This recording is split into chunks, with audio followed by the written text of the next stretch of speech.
ladies and gentlemen. What a delight to once again be joining you for this rather oversubscribed Carols by Candlelight, which is a wonderful problem to have. The opportunity to share with you. This is actually genuinely a really wonderful opportunity for us. As a lot of you know, I'm very busy through December. I'm away with a Christmas musical usually, so if we weren't able to do this, we probably wouldn't be able to do a Christmas event, and it's very important to us. I always say harvest time. Christmas is harvest time for choirs, so you want to do a good Christmas concert for sure. So we've got a very varied set for you, as always. We're going to start with something which is, quite mainstream, but what you'll notice is that we are choosing songs which would be a bit more unusual to have at a carol service. That's always important when you're at a carol by candlelight, because most of the normal carols are going to be sung. So these are slightly more obscure, these ones, but they're very, very beautiful. And I'll just kind of introduce them as we go. So first off, we're going to be singing a carol called How Far Is It to Bethlehem? Hopefully the diction of this wonderful choir is good enough that you can hear all the words, and the story that's about to unfold will be clear enough. So I won't say much more about this one. I'll just let the song speak for itself, I hope.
We're still in Bethlehem, but it's a sad event now, and I thought it was very important to sing to you the song that you're about to hear.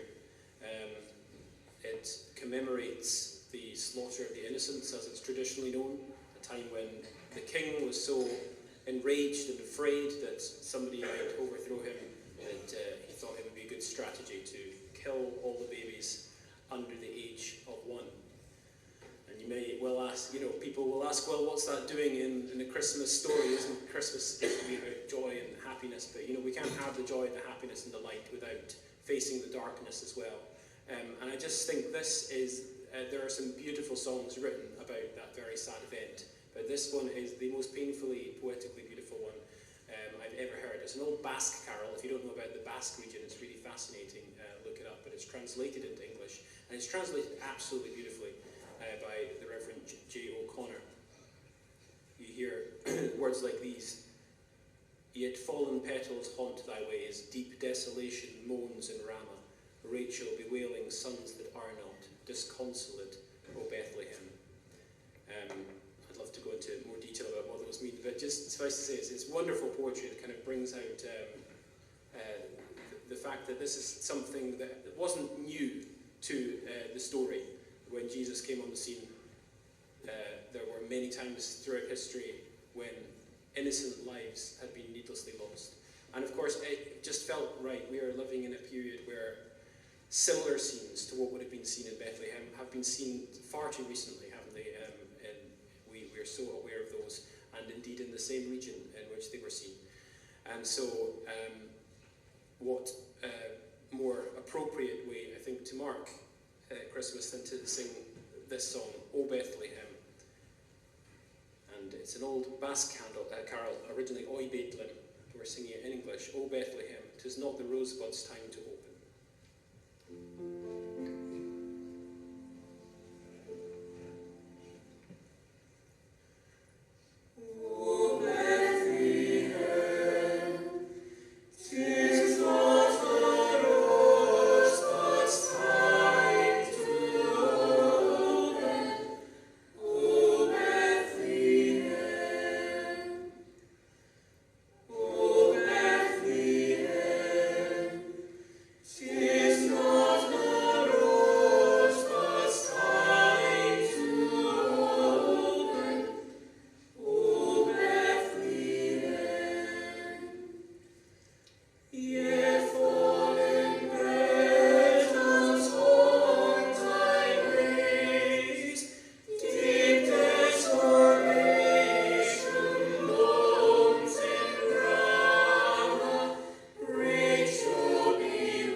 next song, which is even remotely cheerful. But I make no apology for that, because they do the other music so brilliantly. But what they just did there, singing in 4-part harmony, unaccompanied, is very difficult, by the way, for anybody who's not a musician doesn't know that. These guys work extremely hard, and we are very blessed with the numbers we have, but it's, in terms of choir size, it's a small choir to the extent sometimes they're only on maybe a couple of them on a part, or sometimes even just one person on a part, and they have to really hold that on their own. So just in case anybody is not aware, what they're doing is extremely skillful, and I'm extremely proud of them.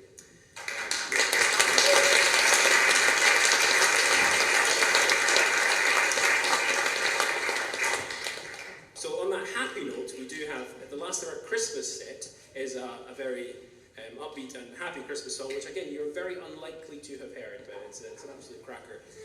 What we're going to do in our next set is do songs which I will somehow skillfully relate to the Christmas story in ways that I'll work out in a minute. And but they're not actually Christmas songs, so just to give a bit of variety. But this is our final Christmas song, Children, Children, Wake and Listen, and they're going to blow me away with how cheerful and happy they can be. Here we go.